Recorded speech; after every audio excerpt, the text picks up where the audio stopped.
Okay, so in this session, let's start off by integer solutions or integral solutions. For any, linear equations, ax plus by is equals to c, you can have multiple solutions, okay? So suppose I'm drawing a graph for this thing, okay? For the value of a, it could be a, increasing line or a decreasing line. But one thing that is for sure, that this line will have infinite solutions. A single line will have multiple solutions. What exactly is the solution? So solutions are the points x and y, and these x and y are typically the solutions for this line, okay? Now the fact that it can have infinite solutions, but it can have only so many integer solutions. We know what an integer is, okay? So let's look into a, let's say, example. So 2x plus 3y, that is equals to 8. You have to tell me the total number of positive integer solutions, okay? So there is a typical algorithm that I use for these type of questions. They are very mechanical. The first thing is that tell me what is the slope of this line. We all know that slope can be very easily calculated. Just write it in the terms y is equal to mx plus c, okay, and calculate with, and just see whether m is positive or negative. In this case, it's a negative slope. What that means is this line will be decreasing line, and what that means is as x increases, y keeps on decreasing, okay? If x increases, y decreases, okay? Similarly, if you see, suddenly if you say that x is decreasing, going in the negative direction, and you will directly at this point start saying that y is increasing, okay? So from y at 1 it will be 2 and 3 and all that, okay? So when x is decreasing, y increases.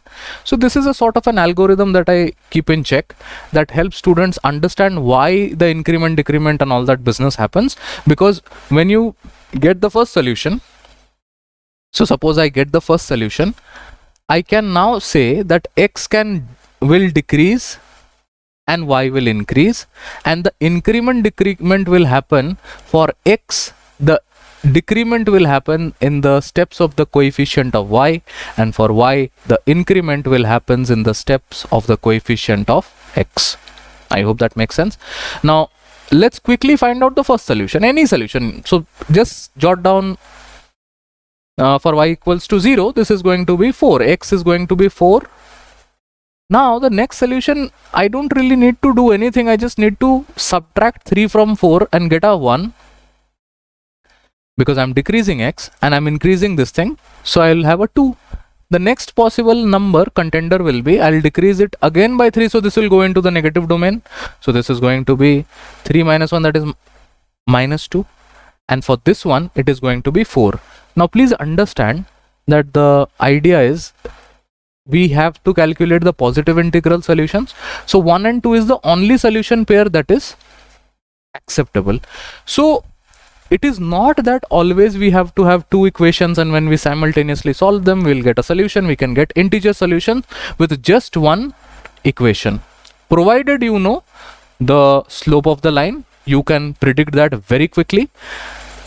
And this prediction helps us to realize whether x is going to increase or decrease, and then we can apply the algorithm here, okay?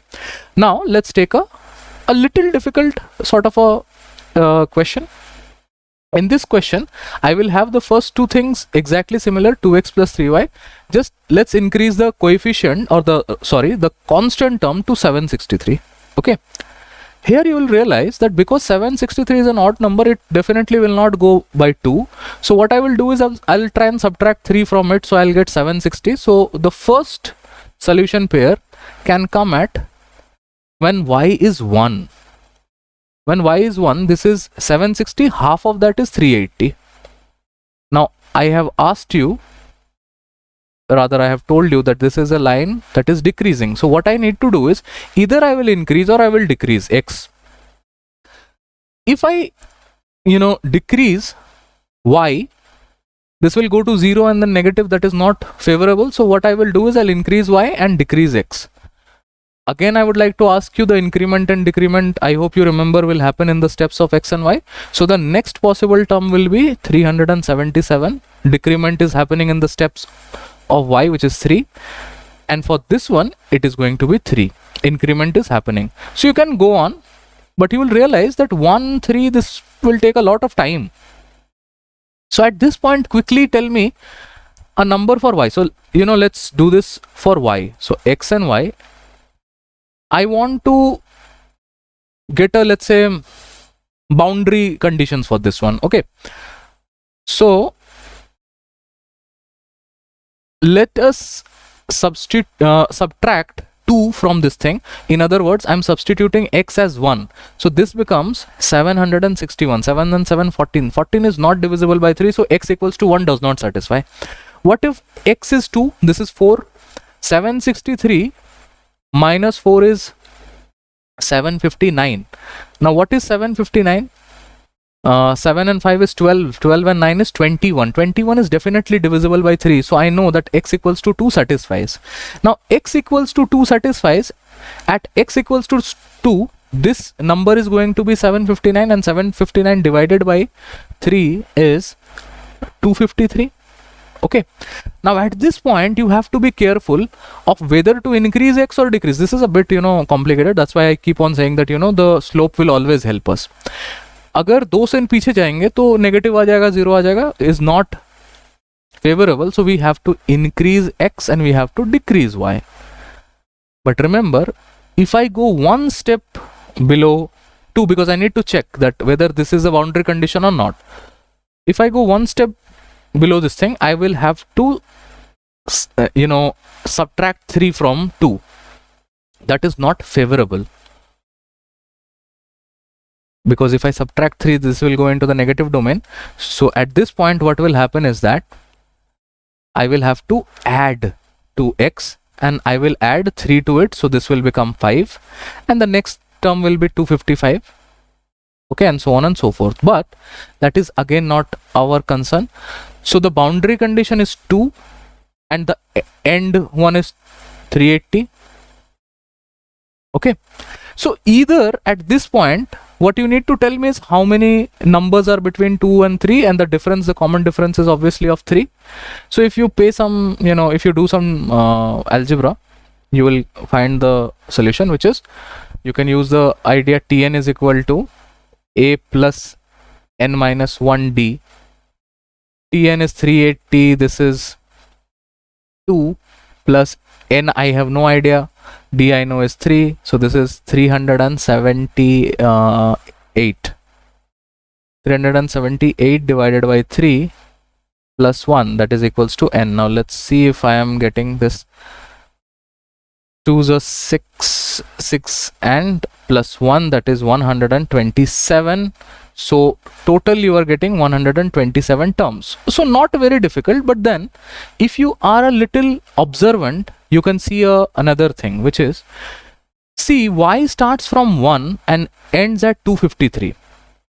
Okay, so y starts from 1 and goes all the way to till 253, and the common difference is 2. In other words, what is going to be the one term before 253? That is going to be 253 minus 2, that is 251. Okay, one term less than that, and you will get at some number less than this thing. So 249. 1 all the way till 249, you will get total 125 terms. Does that make sense? Okay, I hope that does. And these two extra terms will add, so this will be 127. Okay, so I mean, this is again something that you have to see the pattern. If you are able to see the pattern, that's a great thing. If you're not able to see the pattern, nothing can be done, and you have to go a little mechanical. Okay, so that's it.